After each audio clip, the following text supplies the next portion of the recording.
Welcome to episode 3 of Jestworld, featuring myself, Brad Reed, and Chip Goddard. Hello. How you like this music? I love it. Does it make you feel like kind of like you're driving in on a city, you know, in a city landscape, and people are they're giving you the wave and like, hey, Chip? I mean, this is the perfect podcast to listen to in the car. You're like the podcast god here in Oklahoma City now. Is that correct? Oh, yeah. Everybody loves me. They recognize me on the streets. Yeah, they sure do. You just can't even get away from them, right? Right.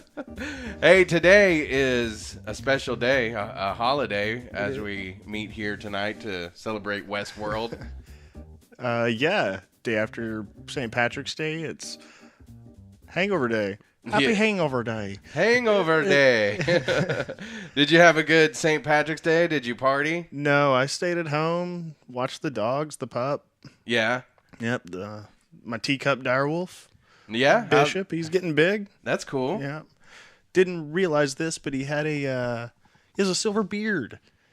He does. Like a little chin strap, just right under. Is that good or bad? What does that mean? I don't know. I think it's cool. Yeah. Is it like one of those things that, like, as a puppy, that these things just pop up? No. I'm sure he had it. You just never noticed it. That's a bad dad. Wiggles too much for me to really be able to like really get in his face and be like, "Let me look at you." He's kind of a mean little shit. Not gonna lie. He's a German Shepherd. No, he's a teacup direwolf. Oh, yeah, that's right. Yeah. That's right. I think people here call him a German Shepherd. Yeah. Yeah.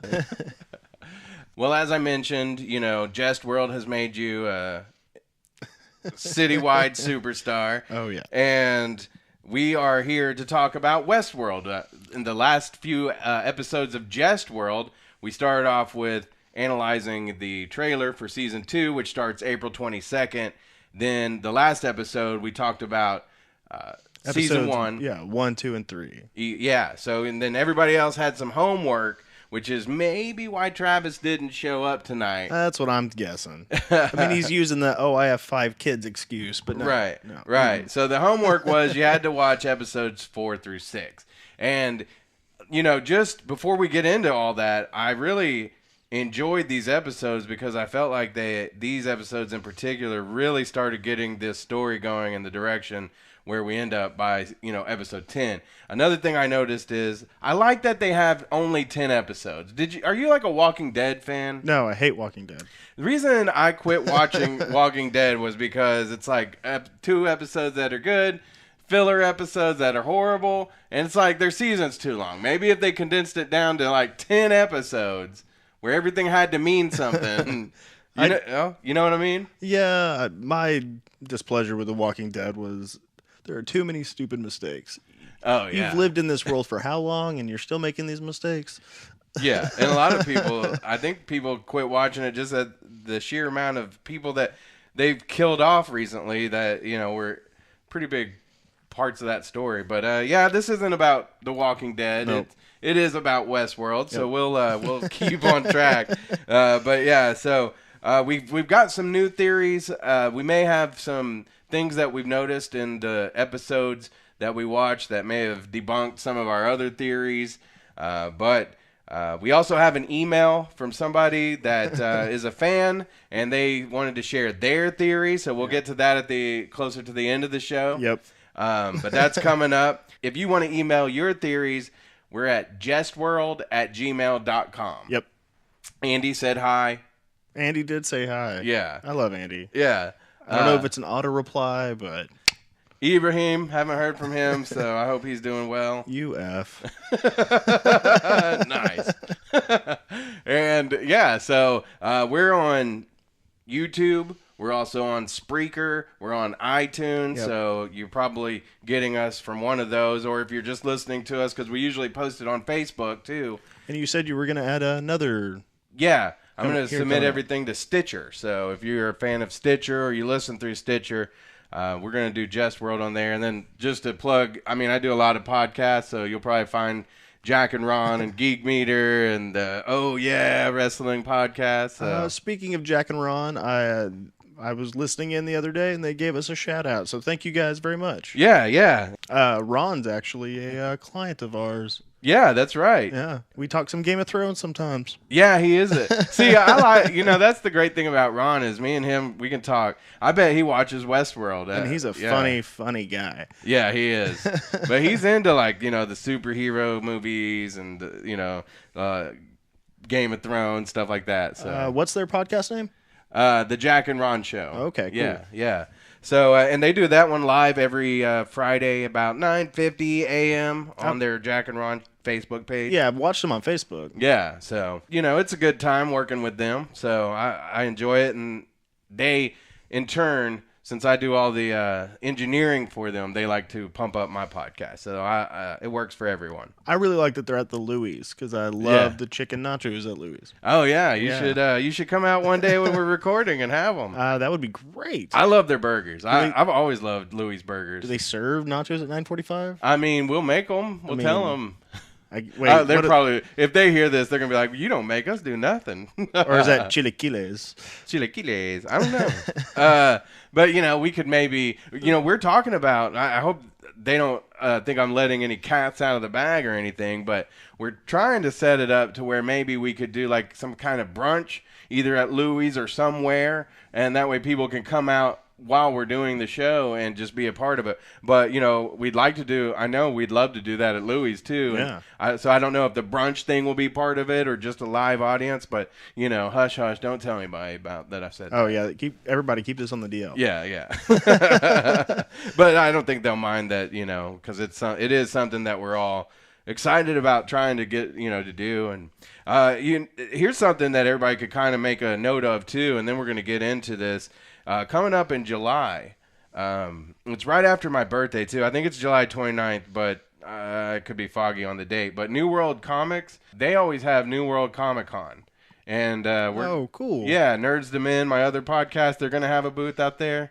And so what I think I'm going to do is I'm going to have a few of my different podcasts there throughout the day. So we'll be out there at some point. Oh, I got to get some Western wear. Yeah. Me and Chip, we'll be out there for Jestworld at some point. Will you sign a headshot for me? Yeah. Cool. Yeah, totally. Well, I think we should get into a little bit of Westworld. What do you think? Yeah. We started with episode 4 this time. And this one was titled Dissonance Theory. Yeah, and there's been a lot of good information I've been able to glean since watching these episodes, going back and watching them. But any theories that you've developed since watching these, or any theories debunked? I don't know. A little bit of both. We'll get to it when we start getting into those spots. But one thing I have noticed is that the company Delos. Yes. is I wanted to be the first one to say it. Yeah, that's awesome. It has to be much larger and encompassing than I originally thought. Yeah, I really think that Delos is a little bit more devious than we previously thought. Definitely self-serving or ulterior. Yeah, because we're starting to see Machiavellian. Yeah. Word of the day. Yeah, write that down. Look it up. I mean, we've met characters now that have shown up and kind of not announced who they were at first, kind of being a little deceptive almost. Yeah, are you talking about Gale or Hale? Sorry, the CEO gal. Yeah. I'm blanking on her name. I've written down like so Charlotte. much. Charlotte. Yeah. Yes. She shows up and talks to the writer, and he doesn't know, and he's sitting there. Pretty shit face and hitting on her. It's kind of funny. Yeah. Then finds out that, guess what? She's the Delos chairperson or CEO representative. Okay. No, board rep. Board rep. Okay, yeah, that's right. So yeah, it's just and that was she caught him peeing on the map. So yeah, but just some of the things like when you find out Teresa is beaming up information from the hosts, right? And we see in these episodes the foundation that saves people's lives, and the Man in Black threatens to kill somebody over. Yeah, because the guy comes up to him, while they're in the middle of action and stuff, kind of, it's kind of afterward, right? A camp out. Yeah, it was a campfire, And he says, your foundation saved my sister's life. And he's like, listen, you shut your mouth right now. And if you mention it again, I'll slit your throat. Yeah. And not even as nice as we just said it. And then from there, he's like, I'm on fucking vacation or something like that. Yeah. This is my fucking vacation. Bother me again and I'll slit your throat. Yeah. So you think the man in black would have slit his throat? Is he that that powerful that he could, because one of the things that me and you have kind of been talking about that we've noticed a lot in the last, the episodes 4 through 6, they've made mention of the fact of a little bit of life outside of the park. Right. Okay. So there's a conversation that goes on in which episode was it? It was Dissonance Theory. Mm-hmm. No, it was Contrapasso, which was episode 5. Yeah. Yeah. Between Felix and Sylvester. Mm-hmm. At one point, that's when Felix is messing with the little bird, and he does the little John Hammond thing. The little thing when he's working on the bird. The quote he says is an exact quote of John Hammond hatching the raptor. But he Sylvester is talking to Felix, and he says, "What are you doing? You're a butcher. This is all you'll ever be." Right. And then not 2 seconds later, in another part of the conversation, he says that he's making fun of him because he's being squeamish. Right. And he says, this should have been weeded out in the womb, in the embryo. Yeah, he says something like your personality test or something. Yeah, would have been weeded out, or your personality flaws, something like that, would have been weeded out in the embryo. So, are these people just born to work? I mean, are they in like a socialist type of, or even communist kind of situation? Because they say. Also, I believe it's the man in black that says it to somebody. It's in that three-way conversation between Teddy and Ford. Okay. Well, he tells them, like, hey, life on the outside, everybody's got it and happy. Yeah, they've got everything they want except for a challenge. And that's why they come to the park. Right. And then I believe later they talk about how they've cured every disease and there's really no more moving forward. Right. So I feel like a kind of a Gattaca style world. Yeah, it could be. It's kind of Matrixy in a way, and that's kind of brings up one of my theories, which is I really think, I mean, and me and you kind of fleshed this out the other day talking, but it makes a lot of sense to me where I think that they might all be in a simulation. I mean, that could definitely be it. They're testing to see. This is all a test to see, like, the parameters and how far these things can go. Mm-hmm. And to think that, the man in black, he's just what we are seeing, even or Ford in the park or any of these places, except for maybe in the offices, could just be their avatars, and they feel like this is all real and reality. Because you saw when William came into the park. Yeah, in the second episode, he wakes up on the train just like every other host, right? Just like Teddy did, right? So it just makes me wonder, and in a way, it could mean that they're all hosts. You see what I'm saying? Let's kind of go through dissonance theory a little bit. A couple things I noticed. They kind of start off. Dolores is talking to, I believe it was Ford in dissonance theory in the beginning. And she kind of gives a speech about love and grief. And he asks Dolores, was that written for you? Wasn't Ford, that was Bernard. Was that with Bernard? It was either Bernard or Arnold. It was Arnold because it was in the old... Oh, okay. The old place. See, I thought it was Ford for some reason because in this episode, it seems like everything that we saw, like everything would be opposite in this one. Or maybe that was Contrapasso. That's Contrapasso. Yeah. Okay, I could see that being Bernard now. It's you get all this stuff mixed up when you watch all these. It's her improvising, and she's wanting to talk about being free. Right, and she says part of it was adapted from a book that she read. Mm-hmm. So let me ask you this. Is that a good test for is she having real thought because she's able to improvise and able to adapt from a book? Synthesize? Because isn't that what we all do? I mean, really, we're all programmed in a way. Are we not? Oh, I mean, yeah, I don't know anything really that somebody hasn't told me or taught me. Right. None of us have original thought anymore. Yeah, I mean, It's so I mean, that's what she's doing this as a robot or a thing that's been created. Well, this is all when Arnold, I believe that's Arnold, is figuring out that they're, alive, or that they're approaching being alive, right? Consciousness. And then another thing that happens in this episode, Maeve, she's having memories of the people who work in the park who come in like when they've been murdered or... Yeah, I made a note here on my notes, and I put Maeve, Groundhog's Day. Yeah. Well, and so she's writing it down, she's making the drawing, and she goes to put it in this little... She's looking around for where can I stash this so no one will see it and think I'm crazy. Right. And she pulls it open like a piece of wood on the floor, and underneath is a treasure trove of all the ones she's written or drawn before. So she's been having this over and over. Well, that actually... I mean, we were kind of talking about this, and it'll be in a later that we're talking about it, but... how there's kind of a parallel between the Maeve and Dolores. Yeah. There's a deleted scene from the first episode where somebody's going through and there's a warehouse full of paintings by Dolores because she paints by the river every morning. Right. And it's the horse, and it's the same painting every day. Oh, yeah. But there's a warehouse full of them. They should have, like, how at the zoo, sell that at the gift shop. At the zoo, the elephant paints the paintings and they sell them, they auction them. They should have the Dolores auctions. It kind of reminds me of the ostrich egg omelet breakfast thing. You can yeah. win. Yeah. My stepdad at one time, he's not my stepdad anymore, and I wouldn't even call him that now, but when I was young, he was, and we were at the zoo. Yeah, I just to establish...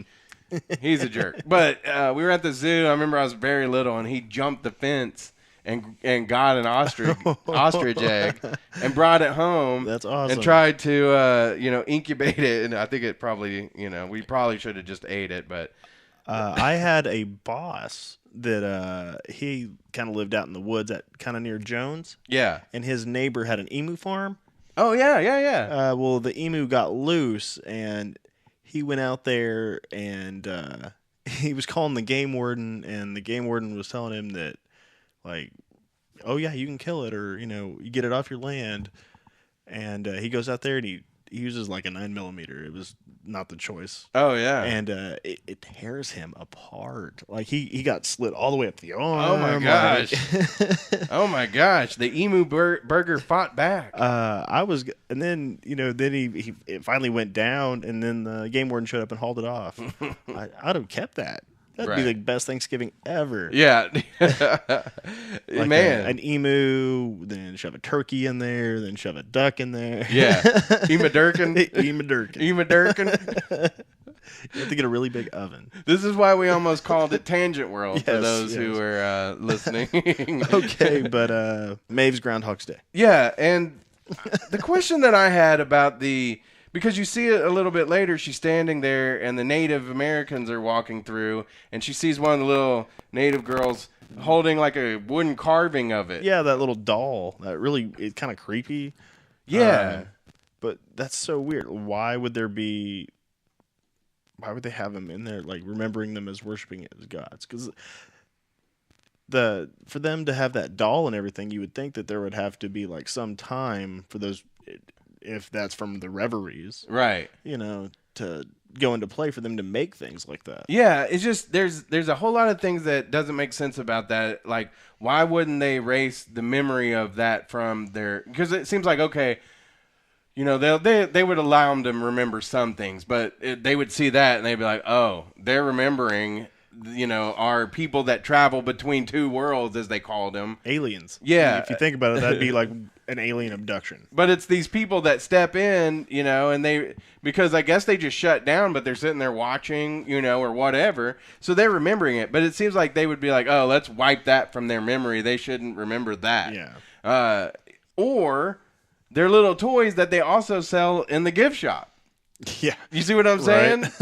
Which still doesn't make sense. Right. So Ugh. some of that doesn't make so much sense other than it just kind of progresses the story along.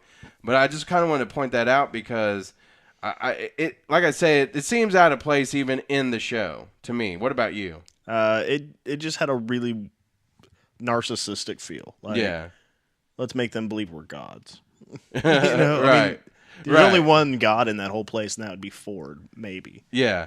Well, that kind of reminds me of the Man in Black. He tells Lawrence, no choice you have ever made is your own. You've always been a prisoner, and I'm here to set you free. So are they gods to these people?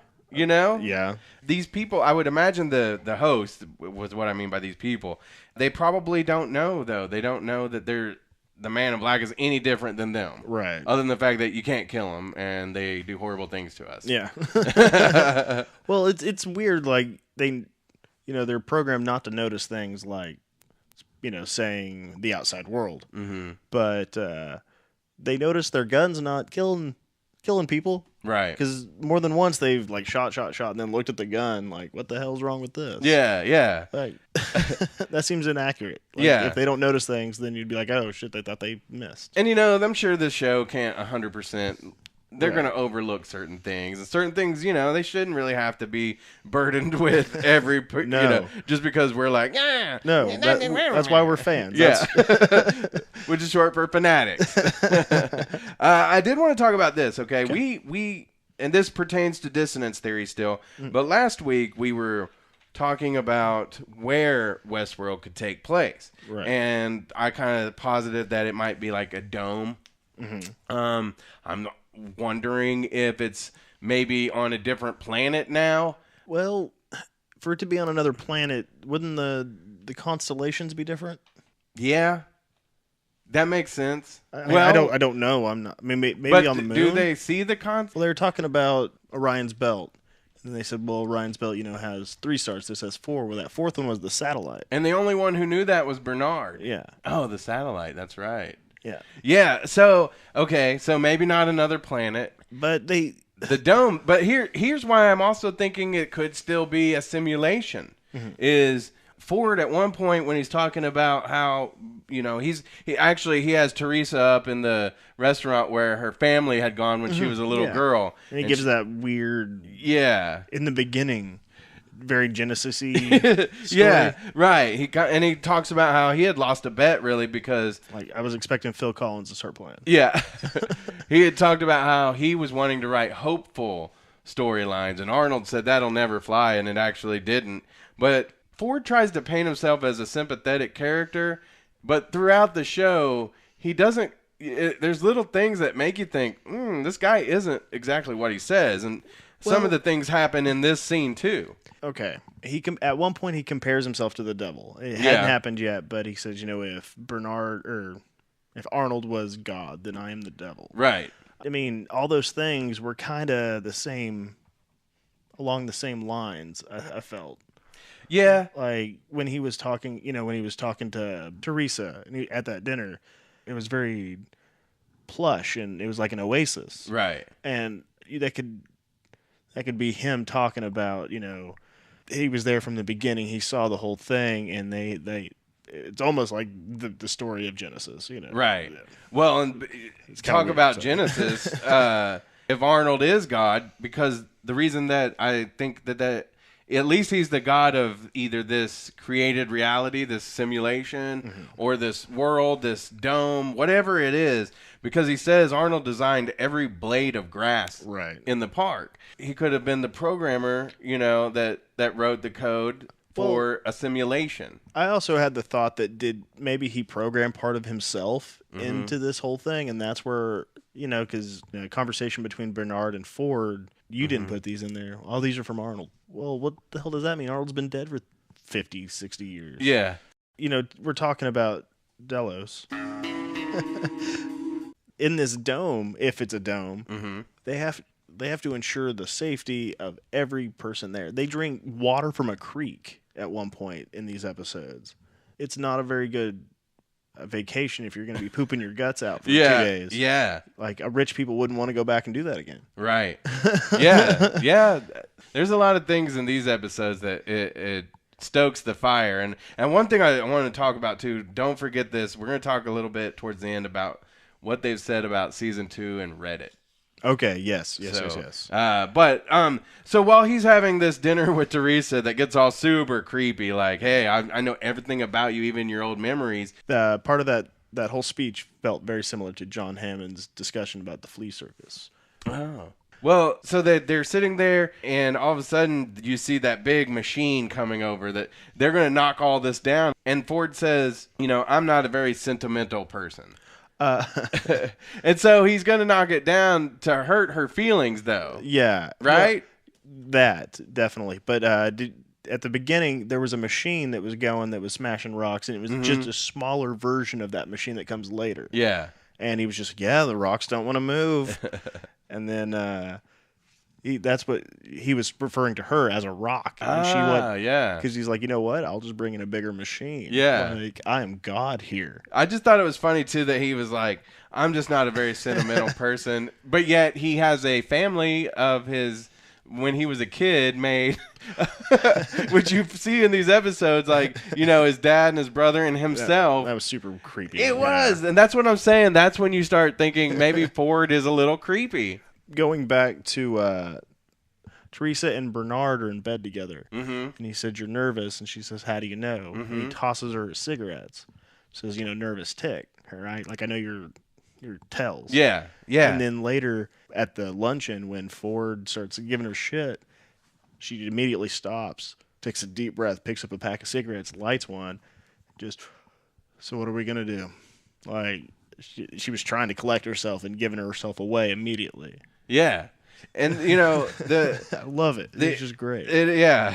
One of the interesting things about her and Bernard is if we're looking back now, we obviously know Bernard is a host. Mm-hmm. And she's using him. She used him for sex in this episode, which was hilarious. Yeah.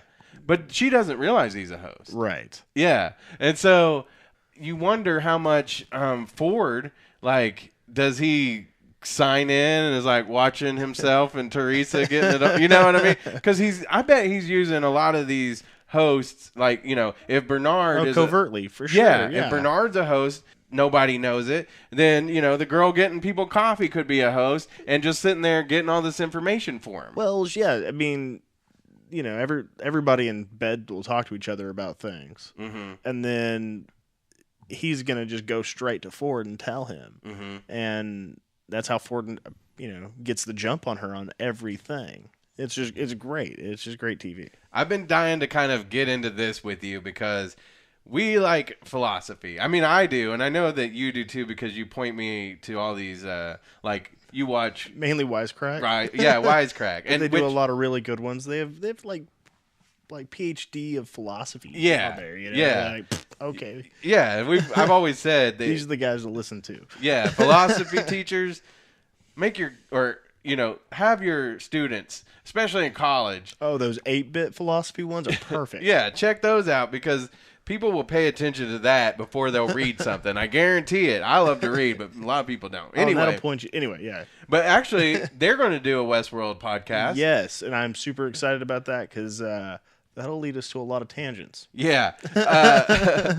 Yeah, I'm all for it because they do it. Theirs is a whole different deal. They do this presentation type deal. And let's just be honest here. They're smarter than we are. Oh, totally. But, I minor in philosophy. Did you take a lot of philosophy? I took some philosophy. I took a lot of ethics. Ah, well, there you go. In the old CJ they kind of intermingle, program. don't they? Yeah. So that's why I kind of want to talk about this. There was a point where I believe William tells Logan, why are you so evil? Yeah, you came here and now you're evil. And Logan says, evil? It's a fucking game. Yeah, it's a game. So his point is that there is nothing that you can do that is wrong. There's no right or wrong here in the park. I mean, I can kind of see it from both point of views, but I actually kind of agree with Logan in this. You do? I mean, who every time I play a video game, Right. I play it multiple times through if it's something like Fable Yeah. or Skyrim. Right. But I always go Black Hat first. I mean, black magic, assassinations, all that. Even that's the coolest thing ever. You were talking about video games, but it's cathartic. yeah, like have you ever played Grand Theft Auto? Yes. Yeah. Did you ever maul down people? All the time. I mean, and you see it on TV now where people do that in real life, and you're like, that's terrible. It's horrible. But in a video game, you've done it. I've done it, and I would never do it in real life. But if I were at this park, I'd probably be up to some no good shit. Yeah, I'm actually on a tangent here. Yeah. Did you ever watch King of the Hill? Yes. Okay. When King of the Hill's playing Propane, like, the computer game. Yeah. It's kind of like Grand Theft Auto. He's like, oh my god, I ran over somebody. What's the button to turn myself in? Yeah. That's funny. Yeah, exactly. So I kind of wonder about that though. A lot of people think that we're in a simulation. It'd be a horrible simulation. I wish I'd known. Yeah, well, but that's kind of the thing is like, there's some people in games that are important, but there's all these side characters, right? And so the side characters wouldn't know that they're side characters in a simulation, and we could be those side characters. Do you watch anime? A little bit. There's this really good one called Sword Art Online. Yeah. And everybody gets stuck in it. Like, it's the first day everybody plays this game, and they're unable. It's VR. And it's nice. like fantasy, but they're unable to log out. And if they die in the game, they die in real life. Oh yeah, yeah. So they're all in kind of like a coma. Right. But it's kind of the same idea. Yeah. So that could be happening in Westworld, but I don't know if you would call it theoretical physics or whatever, but they see some. I don't know if you'd say credence or whatever to this. We're in a simulation theory. And it makes you wonder. So let me ask you this, Chip. Okay. If we are in a simulation, is there right and wrong here in the real world? I mean, if it's real. I mean, that's the thing. And would it matter if it's real or not? Well, I mean, honest, who I need an essay right who now. Doesn't think? Yeah, who doesn't think they're wrong? They're, like people don't go out there and think they're evil. Like yeah, like even I hate to bring it up because it's. Oh no. Yeah. Say it. But no, not Delos. No. Well. But who were you gonna say? I was gonna say like the Umbrella Corporation or like Chairman Mao, like all those. None of those people believe they're evil. Yeah. Yeah, I can see that. Like most of the evil people in history. Never... Donald Trump, and I'm not saying he's evil. I'm not saying he's evil at all. But some people don't like him, and I'm not bringing this up to be political, but I'm saying there's a lot of people who like him and support him. There's a lot of people who don't. Yeah. But Donald Trump doesn't go to bed at night and think, I'm a guy that everybody should not like. Yeah, he doesn't have ill intent. Yeah, it's just I don't know about any of that. Yeah. I mean, but honestly, I don't. But what I'm saying is. He probably thinks that he's right in some way. Everybody, just like I do and you do. All the evil people in history think they're right. So there's no wrong, is what you're saying. I mean, do we really want to get into that? I mean, we're kind of getting into it. We're kind of. That would be a conversation that would take probably a little longer. But there's a lot of different ways you could go with conversations like that, and there's a lot of philosophy in Westworld too, which is what I like about it. It's interesting that Logan's the type of guy that's like, this is a game, I'll just pop people for no reason. And William's like, he's the do-gooder. Speaking of Logan, there's that awesome scene that comes up where they're in that little like cabin, and there's the big shootout, and Logan looks like he's having so much fun. William looks kind of bored and a little worried, but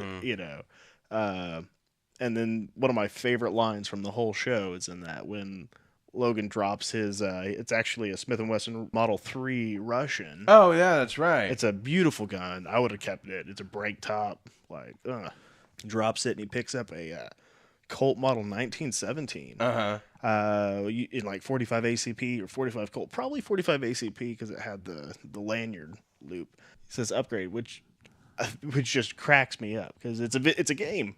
Right. So in this episode, there was a little bit of some of the opposites, though. I know there's a little more of that coming up in the next episode, Contrapasso, which, in the name.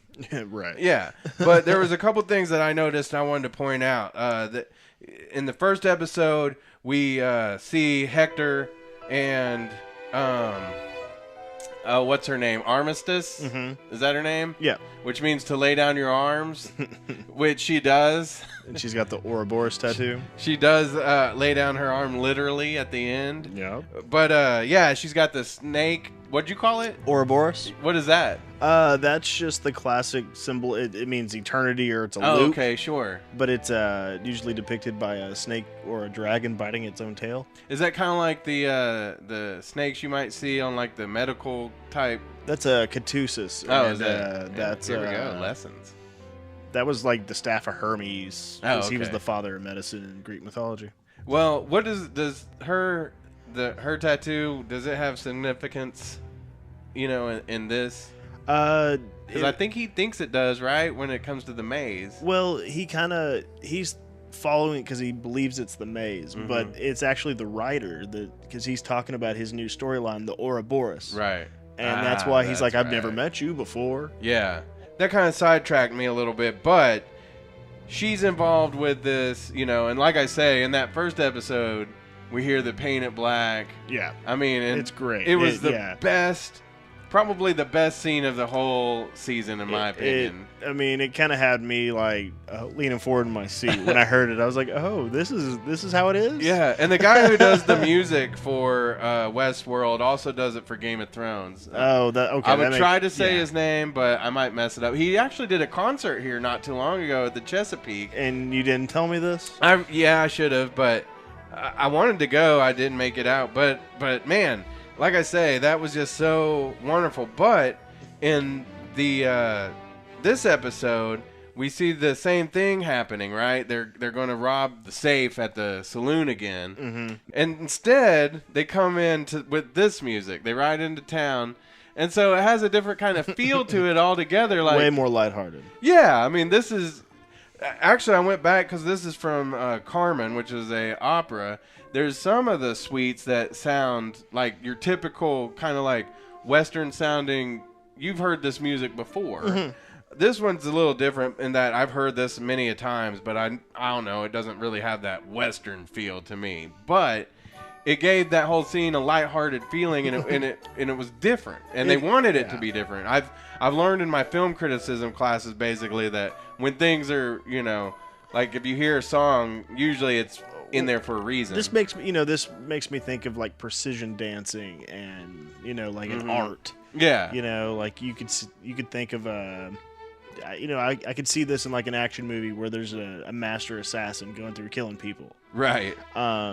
So I see like in the precision of these stories, like how they have to play out just so, or they adapt. But right. It's like a perfectly moving machine. Yeah, exactly. Here's the thing. There's like I say, this is one of the differences. Another difference is before Hector even makes it in, Maeve intervenes.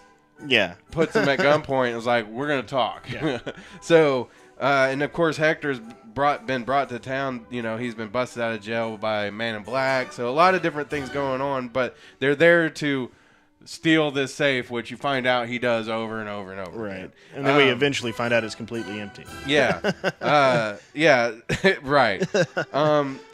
Isn't that just like a lesson on life? Exactly. Even in that scene, she's giving him the combination and stuff, and he never even gets to open the safe because they both go down in a blaze of glory. But I did a little digging, okay? So that, like I said, that was Carmen Suite number 2, Habanera. Doesn't really mean anything to me except for there's another like a sub name for this whole act. And I'm not even gonna try to tell you what it's called in French because I'll ruin it. Man. But it translates to, and then into the next episode, it's amazing. Love is a rebellious bird. Okay. And Okay. you see in the next episode, Felix is trying to revive the bird or program it. Maeve wakes up, and towards the end, the bird flies and Maeve's sitting there holding that bird. So she's the rebellious bird, right? That makes complete sense. Yeah. Actually, with episode 6, it's called The Adversary. Mm-hmm. You kind of see it in this episode, but there's a parallel in this, how they're depict, and how Maeve starts her day, Mm-hmm. or at least in how they were telling it, to the first episode with how Dolores starts her day. Yeah. And, exactly. Yeah. So it's kind of neat. I'm excited to see how this plays out, but I think they're going to be at odds with each other. Yeah. One thing I want to point out before we get to into 5, but there was one more thing. After Maeve cut into herself and Hector pulls out that bullet, she says, this means I'm not crazy and none of this matters. Right. So it's like that. It's like the Logan argument. Yeah. Like none of this it matters. You can do whatever you want. And so, it's funny because Sylvester and Felix, they're having this conversation, okay? And Sylvester says, basically, he's got a redhead in the VR tank loaded up and awaiting instruction. Yeah. So he's already, there's like this level of VR already in here. Yeah. And that could either mean that could tip us to the fact that all of it could be VR at this point. Or that these people just are so used to robots and VR, it's just that kind of lifestyle. I don't know. But I think it is a hint that it could be a simulation. Felix, like I say, he's programming that bird, and then they show Maeve. Yeah. If you want to get biblical with it, kind of just naked there like Eve. Yeah. Just with the wildlife. Right. Yeah. Yeah. Well, and it kind of made me wonder watching this. I kind of think that maybe Felix is a host still. I mean, they're paired up, and their names are Felix and Sylvester. Yes. That both cartoon cats, that either has to be like the biggest cosmic joke ever. Yeah. Or it's predestined. And they've already shown that certain hosts can't tell other hosts Yeah. because Bernard couldn't, he was trying to talk to Ford's weird robot dad. Right. Yeah. And he thought he was Arnold. He's like, "Are you Arnold?" Who the bloody hell is Arnold? Well, because it was his dad that was in the picture that he would say was Arnold. So yeah, and when he tried to tell him, seesaw motor functions. Yeah, he wouldn't listen to him. Yeah, he wouldn't listen. They said that deal about Felix's personality test should have weeded Felix out in his embryo. Yeah, and it seems like a very like set class system. Like if you're a butcher and you're never going to move up, and you should fear for your job. Right. Like, oh crap, that's your livelihood. Stay. Right. It's just I don't know. There was something else I saw online that. They were showing those little tablets, and it showed a picture of Felix as a host. Oh, yeah? But then again, I just don't know that everybody's not a host. It's just, I don't know. I'm probably harping on that way too much by this point. But because like I said, Felix, she's able to manipulate Felix in a way that, I don't know. It's like... But, I mean, she pulls at his compassion. And if it's, if they're trying to program compassion into him, I would feel like that'd be a really good test. Yeah, it would be. And everything they've got so Travis controlled. Yeah. Travis believes they're alive. Right, he does. I was going to bring up the definition of life because I feel like that's what they're aiming towards. Oh, okay. First season, they were trying to get consciousness, and that, maybe a couple of them achieved it. Right. Maybe. But I looked up the definition of life because, it's been a while since biology. Right. It's the condition that distinguishes animals and plants from inorganic matter, including the capacity for growth, reproduction, functional activity, and continual change preceding death. So they have to be able to reproduce. Mm-hmm. Okay. I would imagine that they bred all these, fake people to be sterile because they're getting banged out all the time. Yeah, right. But do you think that they gave them the ability to, have like eggs and sperm and able to reproduce? I bet they were. Because then they'd have like little, Morty monsters. Yeah. I'm thinking that their reproduction's gonna be them trying to improve on their design, and they don't necessarily have to make them the next generation human. Right. And that could be the.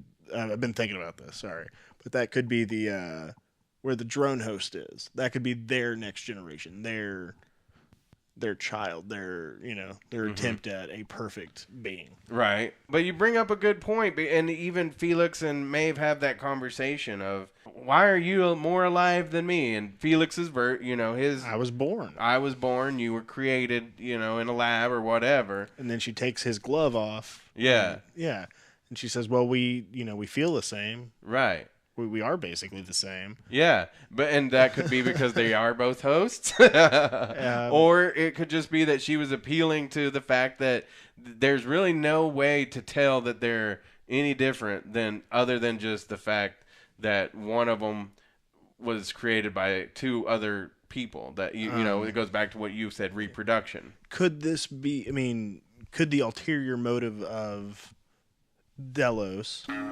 be?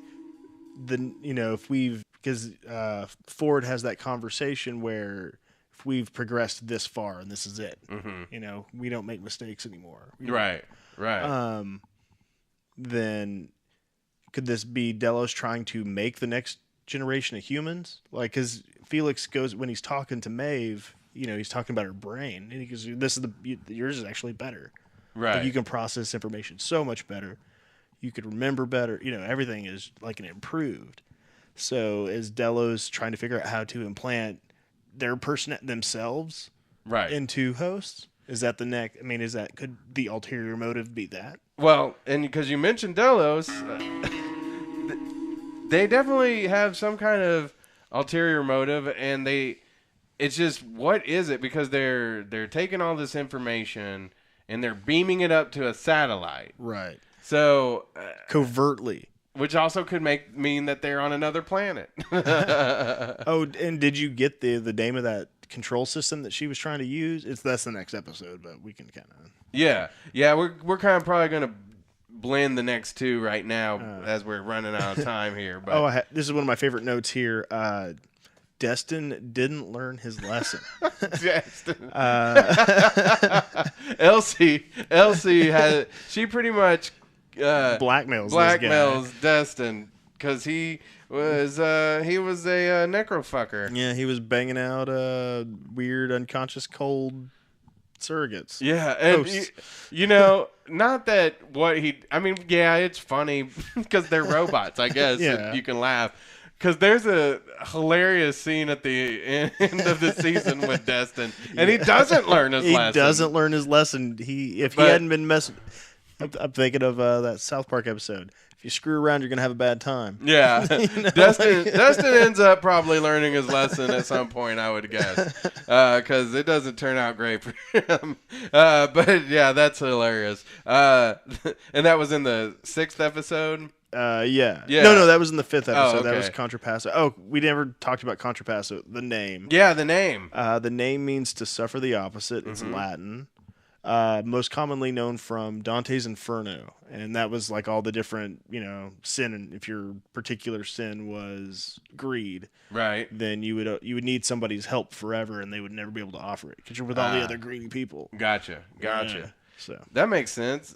And is that also in reference to like this whole maze, which we kind of talked about this last episode of Jestworld, and we're saying we're going to get into a little more heavier here, but in a way, it's like contrapasso to me means everything that you expect, you're going to get the opposite too. Like he thinks that this maze is going to lead him to, and I'm talking about the Man in Black now, to a place where he'll find that the hosts really are human in a way, or they can feel, or anything that will make this a truer contest. They've got to be able to hurt him too, and he wants that. We got to think about it in this this perspective. This man's dedicated 30 plus years of his life to this, to trying to find the true meaning of this whole game. Right. And turns out there isn't one. Yeah. And so that's like the Contra Paso, right? Yeah, that's his own personal hell. Yeah. He's literally Sisyphus pushing up a rock every day, but by his own choice. Yeah, because he's the one who's paying all this money. Yeah. I mean, this guy can do anything, and this is what he wants to do. Yeah. But, you see the maze a couple times. You see it on the coffin. Yeah. Dolores is looking at it. They were going to brand Teddy with it. Right. And then you also see in Ford's office, when he's in his office and he's got, like, the church... on a little map, and then you see all like the faces, and then you see he's got all these drawings, and one of them is a drawing of the map. Yeah, that was I guess Arnold's old notes. Right. So, the map the maze plays it real heavy, but again, and this is kind of forecasting to the end a little bit, but we've put it out there that people have seen it all the way through. Yeah, spoilers. We never really gave anybody the heads up on this episode. Yeah, hopefully they were following along with the other episodes, because we're assuming that you've seen it all. Sorry. But yeah, maybe we'll record one and put it at the beginning. Maybe. No, we won't. It's the past is the past. Yeah, can't change it now. Yeah. Doesn't sound like anything to me. Huh? But anyway, yeah, the maze ends up not being, to me, anything, and it's all just furthermore proof. This is my big theory, is that in this show you're going to get the opposite of everything, because that's what they want. They want you to think that they're real, and they're not. They want you to think that they love you, and they don't. The creators, they posted that awesome article the other day, right? Or whatever, that they were saying that they were going to get on Reddit. And they got on Reddit. Yeah. And read all the big theories. And right. They said they're gonna fuck with the Redditors as much as they can. I like that, because we've talked about, me and you have talked about this before, but J.J. Abrams is kind of, he's had involvement in this whole deal, and he was involved with Lost. And one of the things I did not like about Lost was a few seasons in, everybody kept saying, and spoiler alert if you've never seen Lost. Oh no. Yeah. 10 years later, 15 years later, I got kids that are driving now. We get angry letters. Yeah. You ruined Lost for me. Yeah. Send your angry letters to Jestworld@gmail.com. You won't? Bet you won't. You won't. No, but the thing is everybody was online saying they've all died and they're in like purgatory, and the creators were like, the writers were like, no. Listen, we know what's going to happen. We've already planned it out. And then we get to the end, and for a few seasons, it seems like they have no idea what's going to. They're just riding, off the seat of their pants, and then come to find out, they were all dead. Yeah, they died in the everybody crash. on the internet was correct. It was purgatory. So I like the fact that now at least you're not going to see something that you read on Reddit come to fruition on the show. It's going to be a mystery. I completely agree. That's actually why I like the show The Venture Brothers, because they take years between seasons, because they get on there and they read all the theories and everything. But I kind of like this because I feel that the frustration the writer feels in the show yeah, has got to be a reflection of the frustration that the TV writers for Westworld feel. Yeah. What totally. do you expect? Do you expect more from me? Yeah. Like, I give you the best I can, and then you change and ruin everything for me? Right. Right. And I'm supposed to just adapt and be happy about it? Yeah. We've talked a little bit about 6 here and there, kind of jumped around, but we talked about, the fact that Elsie found the uplink, what are some of the other highlights of episode 6? Well, since you bring up Elsie and the uplink, what she finds is called the bicameral control system. Right. And that is literally what makes them hear the voices and, like... That's right. The voice of God. Right. And so... so that activates... That's what's trying to... That's what gave him the reveries. Yeah, the Arnold talking to him. And what about... Doesn't she say something else where she's like, there's something even bigger that you should know about. And Bernard's like, I have to go, and cuts her off. Right? Right. So we don't know. We don't know. But she's still, I believe the rumor is that she's still alive. I mean, she'll be back for next season. Yeah. Whether or not that's a flashback, we'll find out. There was a couple things that I saw online, too, about that was notable about, because she was in the theater. Yeah. There was a Roman statue, and there was a medieval, another, I think, armor. Okay, those had to have been referenced to the old. I didn't catch those. Yeah, those had to have been referenced to the movie because there was Roman World, Medieval World, which I guess has been confirmed that those won't be in season 2. Right. Okay.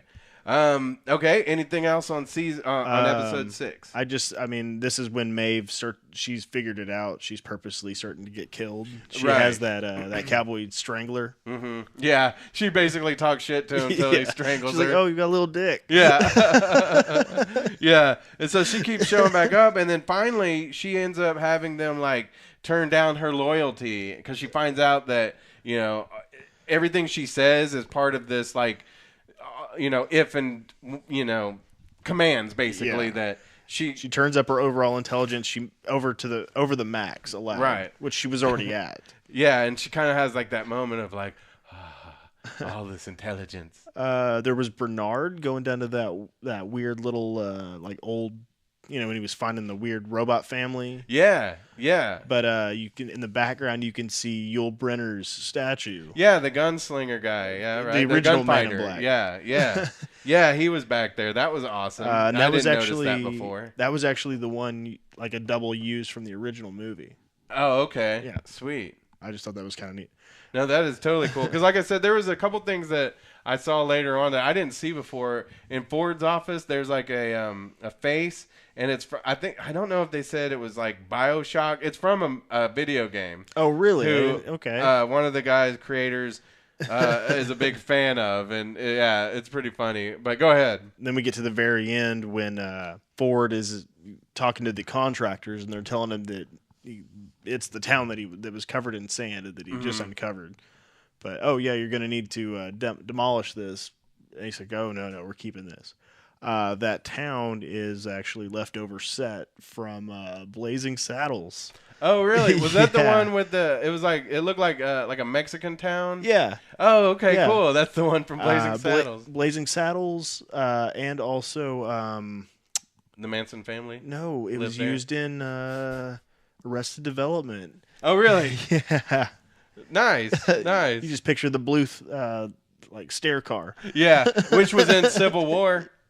Was it? Yeah, I didn't see that. It was in the airport fight scene in Civil War. That's awesome. Because the guys who made Civil War, I think, had something to do with Arrested Development. Okay. Yeah, which I thought was cool that they put that in there.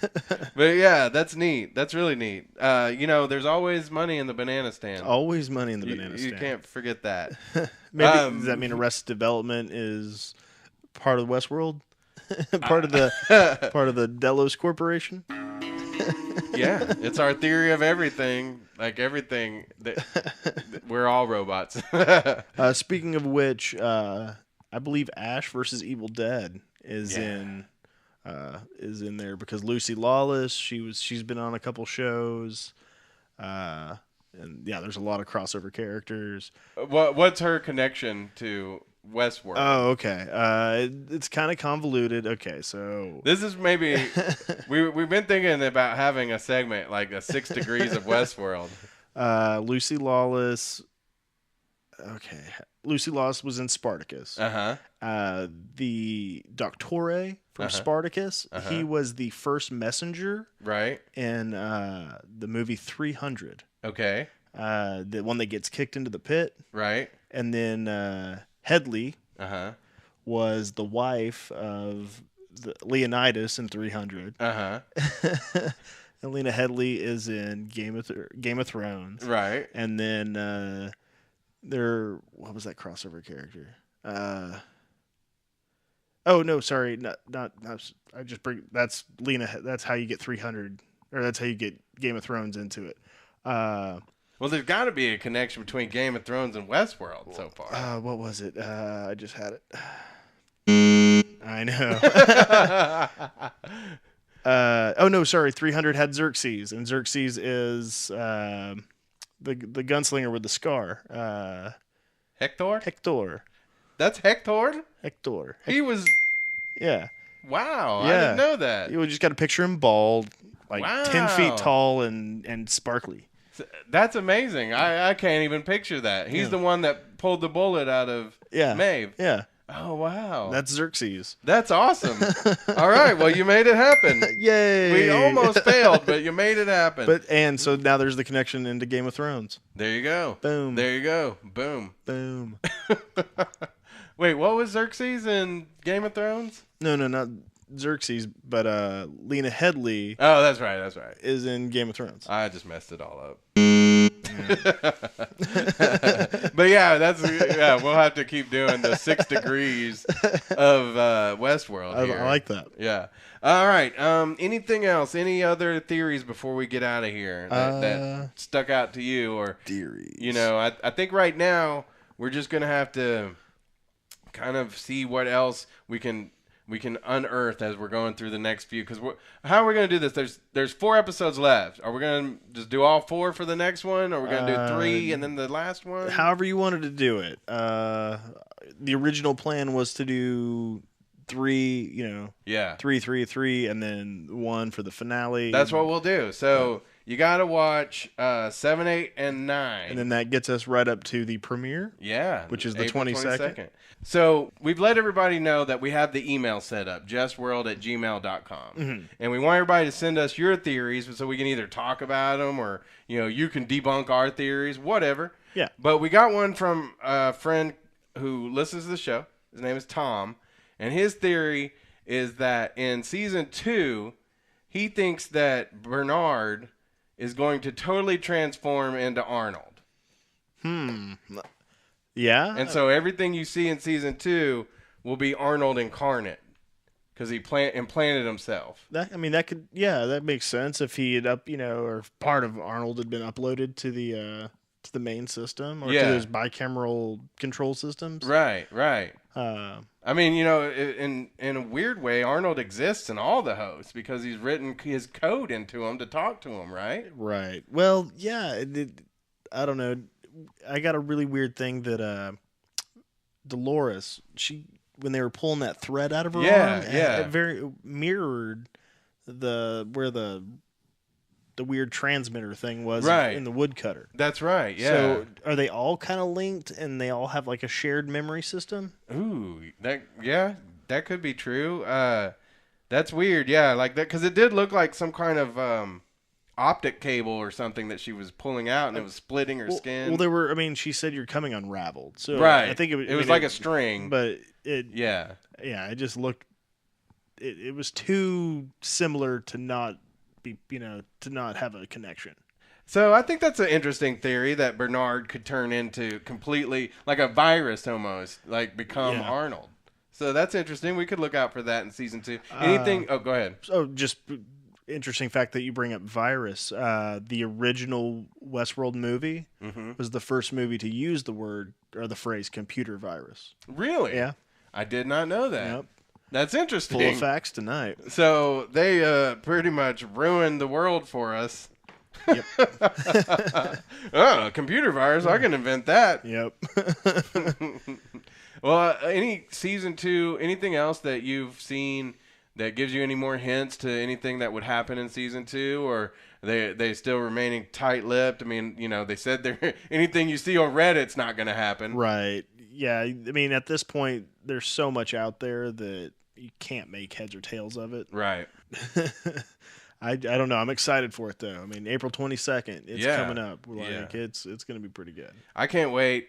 We're going to have these episodes, and we're basically going to lead right into it. And pretty soon too, we're going to put up this interview that on my other podcast, I got Leonardo Nam, who plays Felix, to come on to our show. That's awesome. And so we'll, maybe chop it up a little bit or whatever and play some of that for everybody who listens to Jestworld. Leonardo Nam, we're gonna make you say some funny things. Yes. Yeah. He's going to have some interesting answers to our questions. So, if you're listening, like I say, we have our Facebook page. So, the Jestworld, it's all one word. I did post a picture of my teacup direwolf and our first guest Boris on there. You did. I like that. Yeah, they're pretty cute. Yeah, they are.